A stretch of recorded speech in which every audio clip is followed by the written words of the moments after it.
Pengertian HIV. HIV adalah virus yang merusak sistem kekebalan tubuh dengan menginfeksi dan menghancurkan sel CD4. Semakin banyak sel CD4 yang dihancurkan, kekebalan tubuh akan semakin lemah sehingga rentan diserang berbagai penyakit. Infeksi HIV yang tidak segera ditangani akan berkembangnya menjadi kondisi serius yang disebut AIDS. AIDS adalah stadium akhir dari infeksi virus HIV. Pada tahap ini, kemampuan tubuh untuk melawan infeksi sudah hilang sepenuhnya. Sampai saat ini belum ada obat untuk menangani HIV dan AIDS.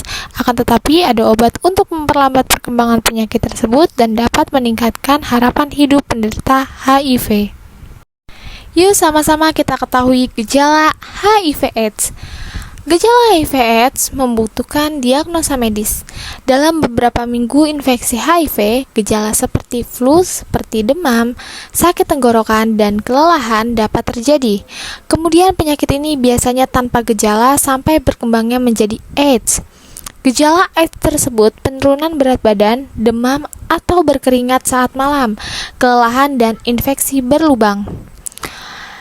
Nah, adapun beberapa orang akan mengalami area nyeri daerah perut, keadaan nyeri saat menelan, batuk kering, seluruh tubuh, kelelahan, berkeringat di malam hari, demam, kehilangan selera makan, dan berkeringat.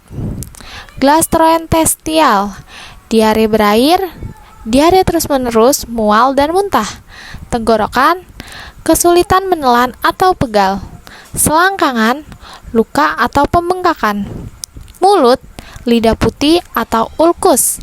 Juga umum infeksi oportunistik, bercak merah, kandidiasis oral, pembekakan kelenjar getah bening, penurunan berat badan yang tidak disengaja yang parah, radang paru-paru, ruam kulit, atau sakit kepala. Bagaimana sih perawatan atau pengobatannya? Seperti yang sudah dijelaskan tadi, memang belum ada obat untuk HIV/AIDS.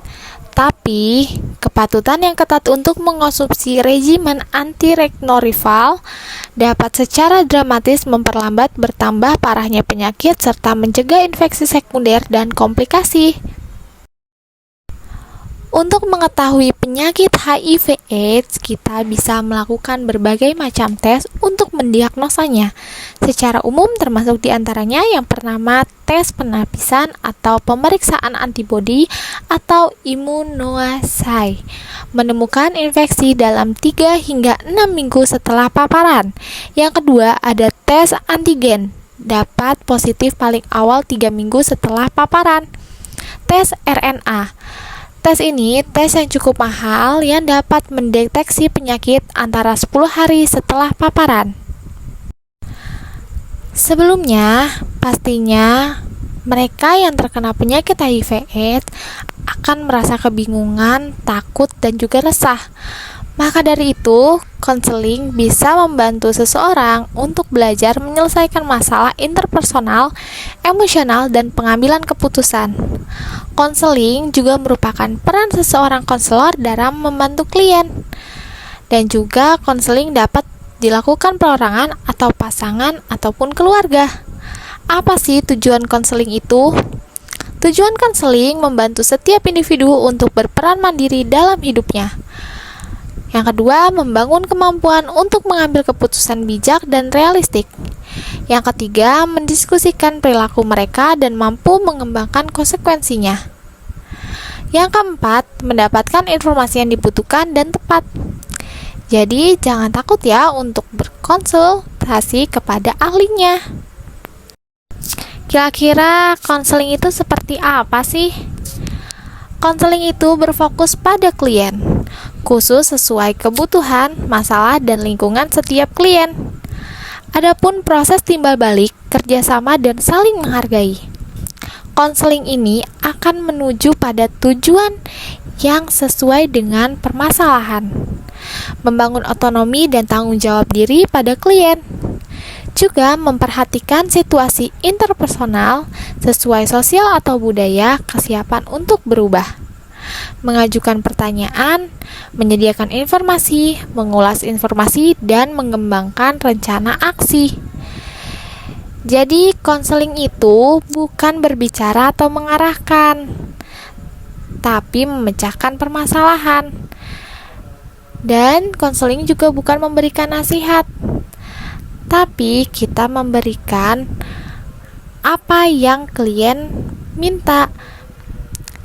Dan konseling bukan hanya soal obrolan, interogasi, pengakuan, ataupun doa. Lalu, apakah konseling itu juga bisa untuk pasien-pasien yang terkena HIV dan AIDS? Yuk, mari sama-sama kita ketahui konseling HIV dan AIDS. Konseling HIV dan AIDS merupakan komunikasi bersifat rahasia, membangun kepercayaan antara klien dan konselor bertujuan meningkatkan kemampuan menghadapi stres dan mengambil keputusan berkaitan dengan HIV dan AIDS. Proses konseling termasuk evaluasi resiko personal penularan HIV, fasilitasi pencegahan perilaku, dan evaluasi penyesuaian diri ketika klien menghadapi hasil tes positif. Konseling HIV dan AIDS memiliki perbedaan dengan konseling secara umum dalam hal yang pertama, membantu klien melakukan informed consent, persetujuan untuk tes HIV, CD4 atau viral load.